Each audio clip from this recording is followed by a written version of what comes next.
Yeah, and I'm not suggesting that America overnight will suddenly decide to put boots on the ground. But if President Trump is serious that he wants to bring this war to an end, his first attempt seems to be to try to use carrots to encourage both sides to talk, to try to incentivize President Putin. One of the things that he did, he listened to what President Putin had said about the expansion of NATO, and President Trump told President Putin, I take NATO off the table. Ukraine will not be able to join NATO. What else do you want? All of a sudden, then Trump was probably told, well, I want to keep this land bridge down to Crimea.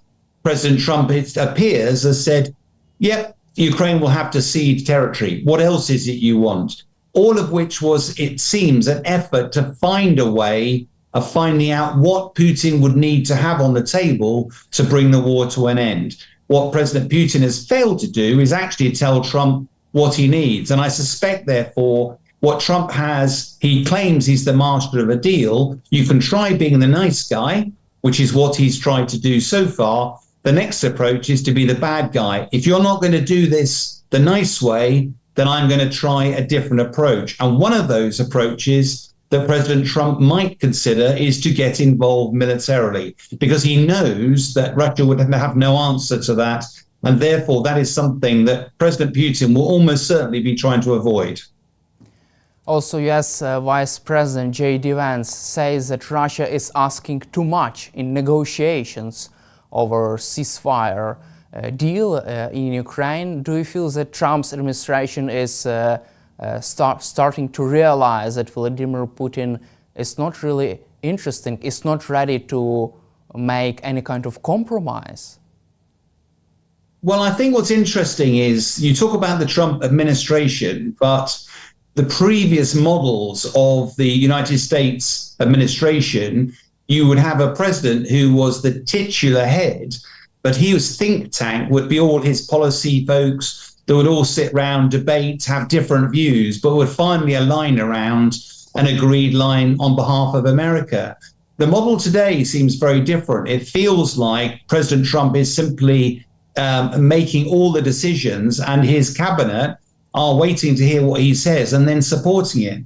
And therefore, it feels like for the first 100 days, his cabinet was purely turning around and mirroring what President Trump was saying, which was, we're looking for peace. We need to find the best way of peace, and actually all sides want peace. Now he's not been successful. I think it's no surprise that we're hearing his administration start to talk about problems, where the problems lie, and ultimately some of the language disturbingly sounds like America just wants to disconnect from that conversation. And I think that's what Europe is worried about, because Ukraine has found it difficult enough to withstand Russian onslaught with the support of the Americans.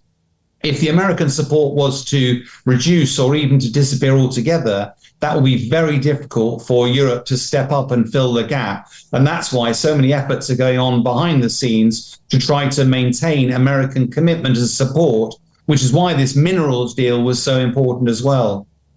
You just mentioned about the possibility of the US government walking away from negotiations and supporting Ukraine.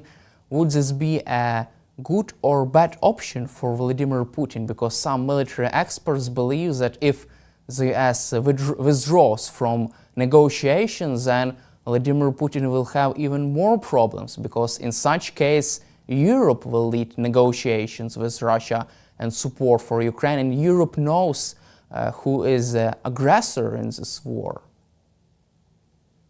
Yeah, it's an interesting question.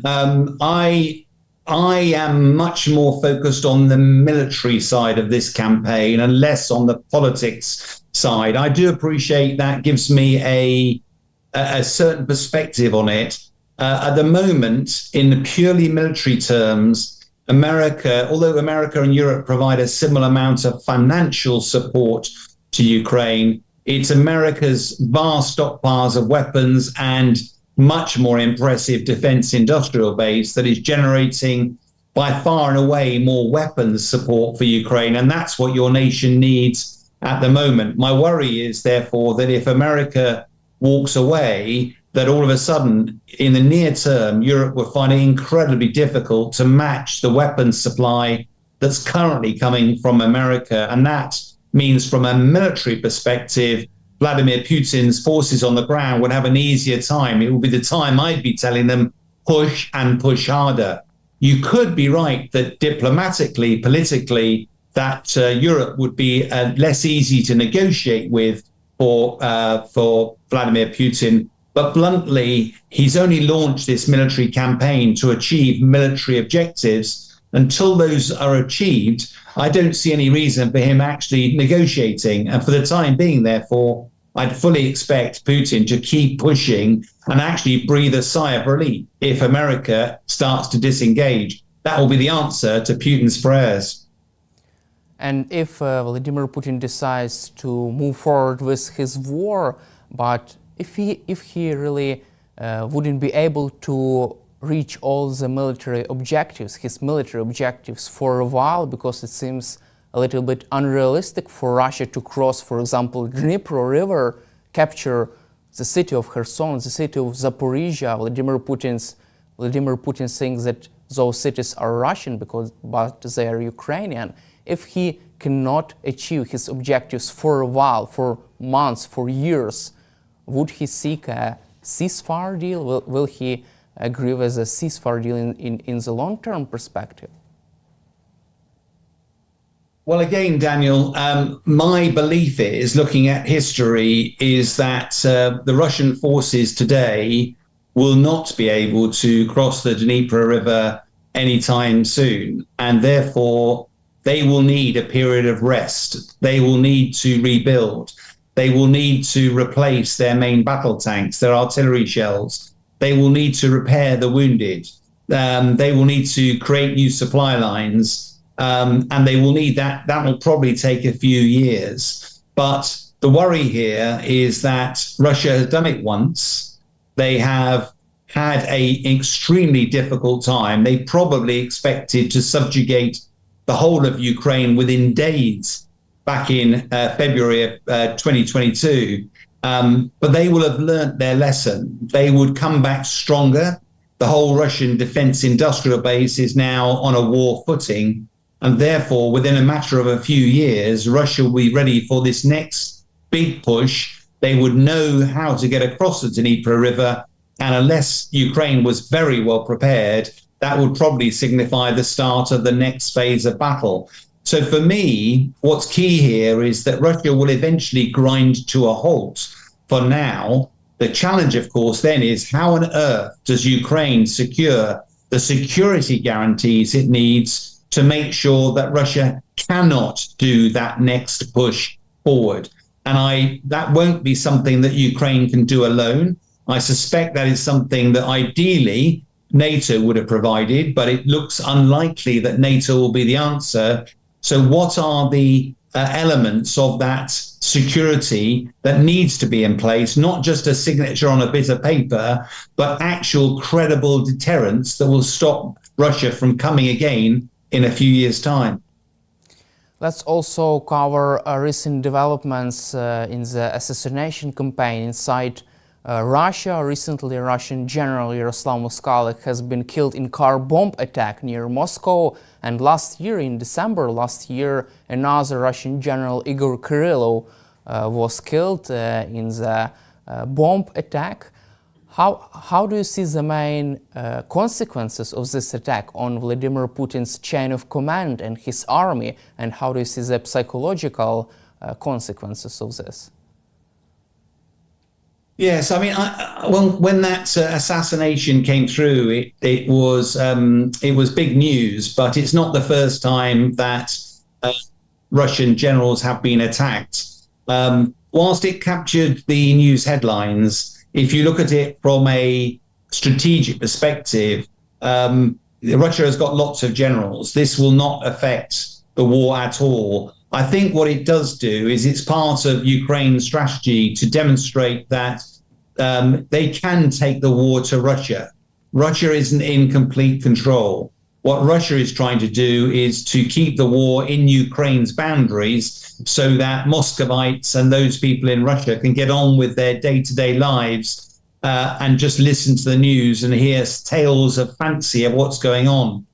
By targeting Russian generals on the ground, by closing down the Russian airports, by targeting Russian oil supplies, refineries, and key airfields, what Ukraine is very effectively doing is demonstrating to the Russian population that President Putin is not in control, that he is fighting a war, and that Ukraine is capable of fighting back.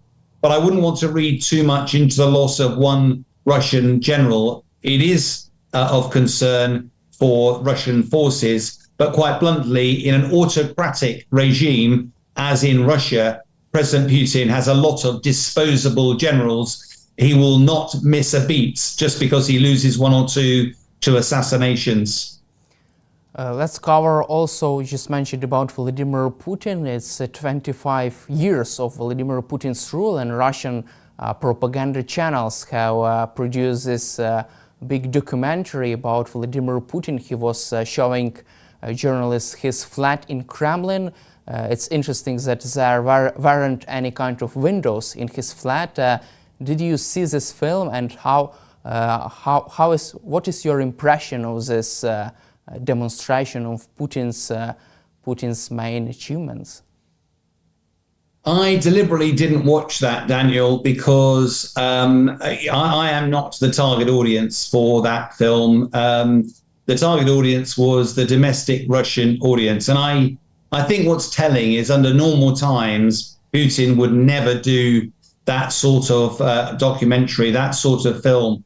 I think what's very clear is that if you remember, Yevgeny Prigozhin led that march against Moscow, and it was quite surprising how far he got.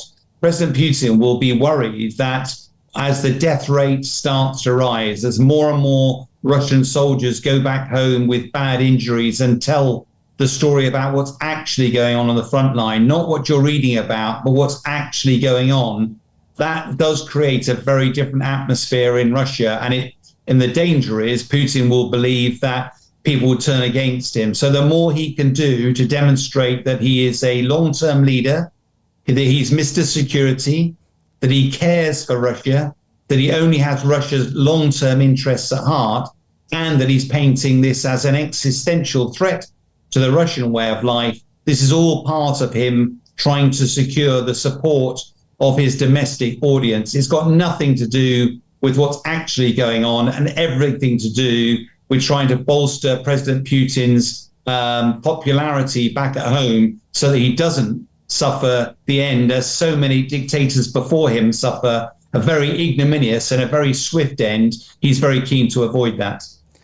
Meanwhile, Ukrainian military intelligence has shot down two Russia's Su-30 fighter jets using maritime drones for the first time in the history of modern warfare. How can you assess this innovative way to destroy enemy's aircraft?